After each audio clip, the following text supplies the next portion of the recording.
Mike. Good afternoon to everyone. Thanks for joining me for weekly news discussion. I'm pleased to be joined today by Dr. Jose Romero of the Department of Health. We also have Secretary Larry Walther, Department of Finance and Administration. We have Pat Fitz here, Executive Director of the Arkansas Game and Fish Commission, and we have Eric Hagler that's here, who's the Director of the Arkansas Scholarship Lottery. Let's start by reminding everyone that this weekend is Memorial Day weekend, and it kicks off the summer vacation period. And we should remember a few things as we enter the Memorial holiday. First of all, the reason for the holiday, and that is to remember those that have given their life in service of our country. And it's an important holiday for that reason. But it's also a time for family, it's time for traveling, it's time for enjoying our state parks, and a time for seeing our rivers and our lakes. And so my admonition is be safe as you travel, be safe as you go into our rivers and our lakes. Make sure that you remember this is National Safe Boating Week, so wear your life vest and be safe as you enjoy the wonderful outdoors this season. And I'd also encourage you to remember that we have vaccine clinics at 3 of our state parks. And if we could put that first one up, slide 1, it has go back one. There. The state park vaccine clinics. DeGray Lake Resort State Park will have a vaccine clinic. The times are referenced. This is all on Saturday. Mississippi River State Park, Pettigene State Park. And we have some good news and announcement for those that will be going to those particular clinics, and that those receiving the COVID-19 vaccination during a state park clinic, as identified here, they will automatically be entered into a drawing to win a gift certificate for 2 nights of lodging of their choice at any of the Arkansas state parks. Now, if you then go to the slide that talks about where we are in our vaccinations, 50% of Arkansas adults have received at least 1 dose of a COVID-19 vaccine. Now, this is below the national standard or national average, but it is progress for Arkansas. 50% of all adults have received at least 1 dose, and that's according to the Centers for Disease Control and Prevention. But it shows that we have more work to do, and last week, as I announced the incentive for state employees to get vaccinated with the bonus that's available to them, people ask me, well, how about the general public? You've got to do something to encourage the general public to get vaccinated. And I've asked our health department team to combine with our Department of Finance to see what we could do to give something to the general public to incentivize them, encourage them, and also to make it some fun as they go about getting the vaccine and we increase these numbers. And so with that, I wanted to announce 2 additional incentives that will be effective and available beginning next Tuesday, which is June 1. And first of all is you'll have 2 options, and that is that you can get a $20 Arkansas Scholarship Lottery scratch-off. Which I'll ask Eric Hagler to come in a moment and describe this in more detail, but this allows you to scratch off, get an immediate decision as to whether you've won an award or not. But for those who say, well, I don't particularly, not interested in that, I'd rather have a different option. And that would be a gift certificate with the Arkansas Game and Fish Commission for $20 or roundabout numbers as well. So there's an equivalency there. Now, if you choose to get the Game and Fish Commission gift certificate, that can be redeemed for a fishing license or a combo hunting and fishing license. And Pat will come and describe a little bit about how that works. Now, these will be distributed at our local health units and at special events across the state. And so you can only redeem your vaccine card, and it has to be a vaccine given from this day forward. And so tomorrow, if you get a vaccine, you get your vaccine proof of vaccination. You can take it next Tuesday into your local health unit, which we have in every county, and say, I want my scratch off, or I want my gift certificate from Game and Fish. And that will be available to you. We also hope to have special vaccination clinics from time to time, in which they will be immediately available if you go to that particular clinic to get the vaccine.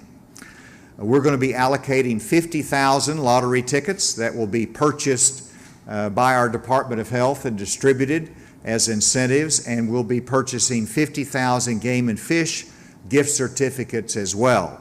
This totals $2 million that we are devoting to this incentive plan.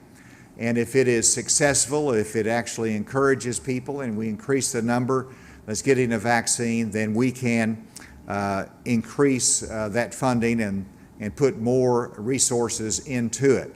This is funding that we have at our Department of Health that's specifically designated for vaccine distribution, and it's been approved that it can be used for incentives as well, and that's how this will work as we present it. And so at this time, I'd like to have, let's start with Eric, if you'd come and talk about how the scratch-off will work.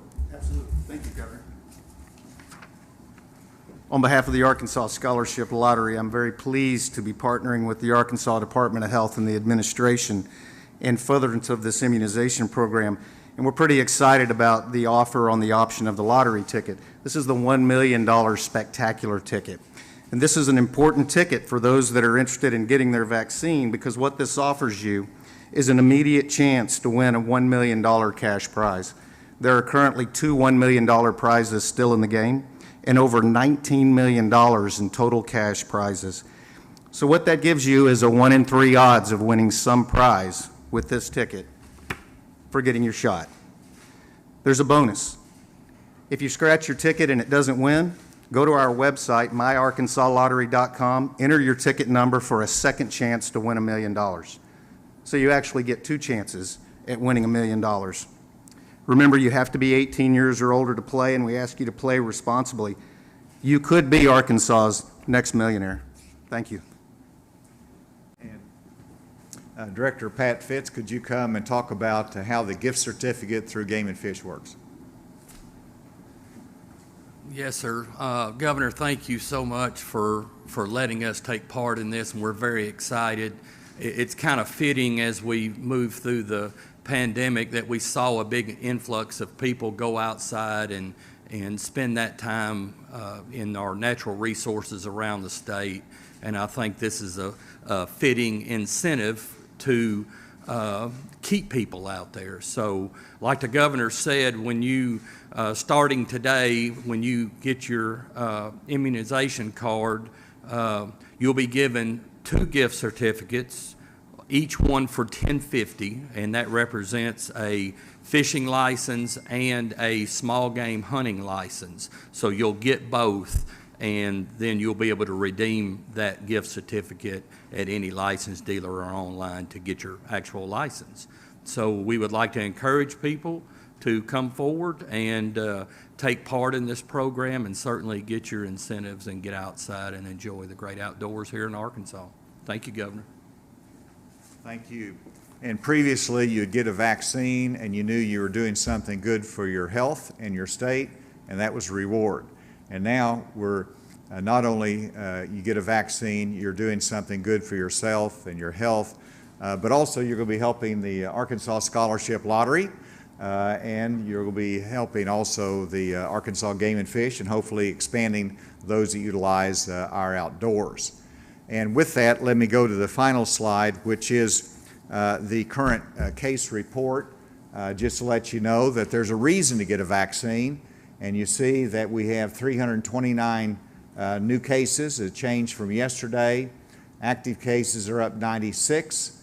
The good news is that we have given out, had a good vaccine day with 9,378 doses given. But it's a reminder that we still have the COVID-19 virus in our community. There's a reason to get a vaccine. There's a reason to get a vaccine, and that is that we've got to make sure we beat this. And with that, Dr. Romero, I'll give you the last word before we open to questions.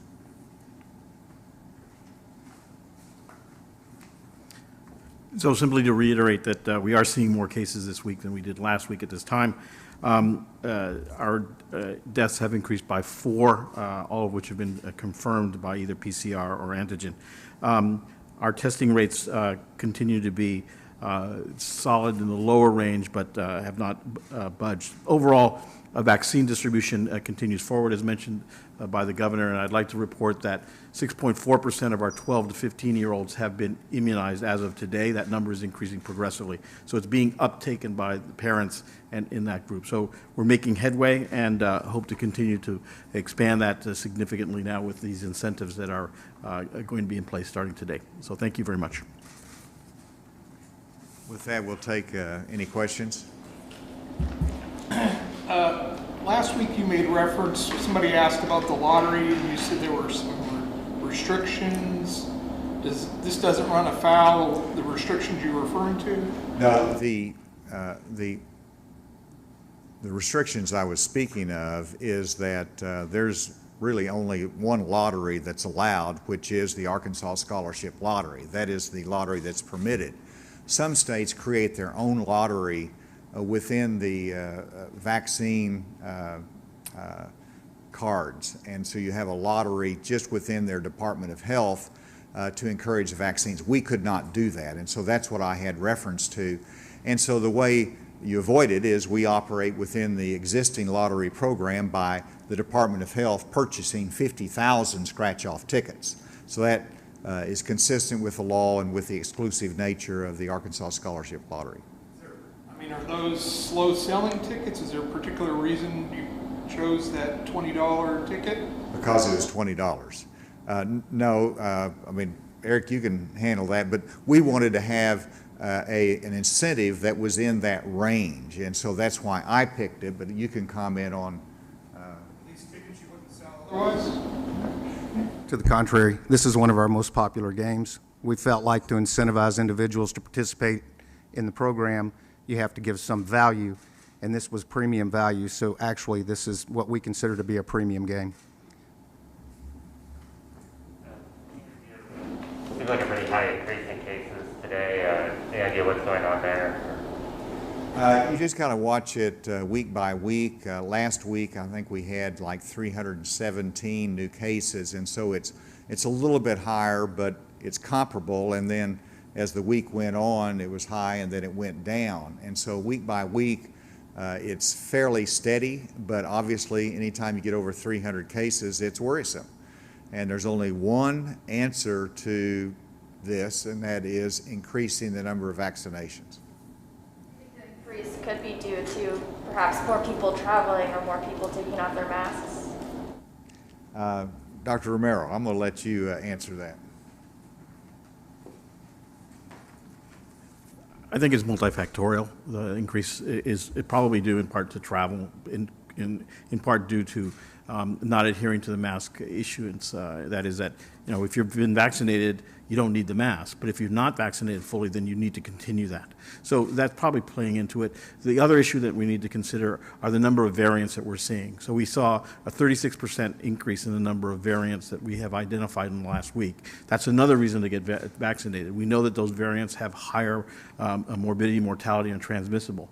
Over 1/3 of those new variants were of the UK type that is transmissible, and we're starting to see some of the Brazilian variants here in the state, which are difficult to treat with our monoclonal antibodies. So really, the only way to prevent this is, as the governor has said, and as we've said over and over again, you need to get vaccinated. That's how we're going to stop this pandemic here in the state. Thank you. I don't know if we have anybody remotely that had a question. Yes, hello, this is Mercedes McKay with Channel 11. I was just wondering for Dr. Romero, why we're seeing hospitalizations rise as well. They got up to 200. Why are those rising? Is it because of the variant spreading, or what does he believe the reason is? Well, Dr. Romero, why don't you answer that? But I think you have to put it in perspective that we're really below 200. So why don't you comment? So the governor is correct. So the thing to keep in mind is that we tend to see spikes in the hospitalizations, usually today on Tuesday, and then they tend to trail off over the week. So this fluctuation isn't unusual. Our overall average is still in that 100 to 200 range. Again, you know, we need to vaccinate. If we're not going to vaccinate, then this is what we're going to see going forward, with a potential of spikes as the season gets colder and we spend more time indoors. So please, we need to do this in order to cut down the number of hospitalizations. Next question. How are we doing on the vaccine goal? Are we on track to do that? In terms of the general vaccine goals that we have, as I've said, we're behind the national average. Our vaccinations have increased because we're added the 12 plus, and so they're continuing to get vaccinated, as well as the push from employers and other incentive programs across the state. So I'm much more pleased this week with our vaccination trend than I have been in previous weeks. I think it's picking up. People are continuing to get vaccinated, and we just want to continue down that path. With that, Mike. Question has come up from Andrew, the auditor, Andrea Lee, the past two finance boards, about how much surplus money you want to stick in the health insurance plans. Nobody put out a number. I just wondered if you could clarify if you've actually determined how much money or when you'll decide that. The answer is no. That hasn't been determined yet.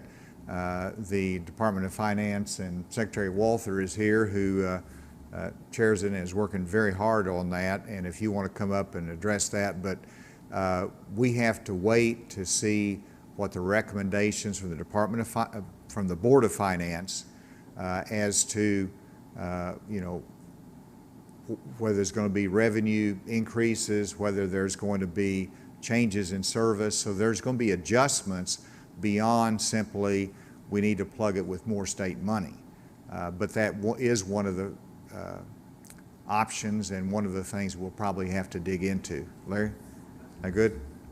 All right, and we can provide more on that if you get. And then the question came up at the Legislative Council meeting about merit raises. When are you going to decide on that for state employees? Where'd that question come up? Legislative Council? Yeah. There's been no decision on that, so we will do it in the normal course, but we have no announcement to make and no time frame for it right now. So the decision's not going to be based on the revenue report coming out early June? Well, it's not, I mean, we'll have the revenue report as a separate issue, and then we will make the decisions on the merit increase, but I don't want to give you a specific time frame on that yet. Thank you. Have a good afternoon, everyone.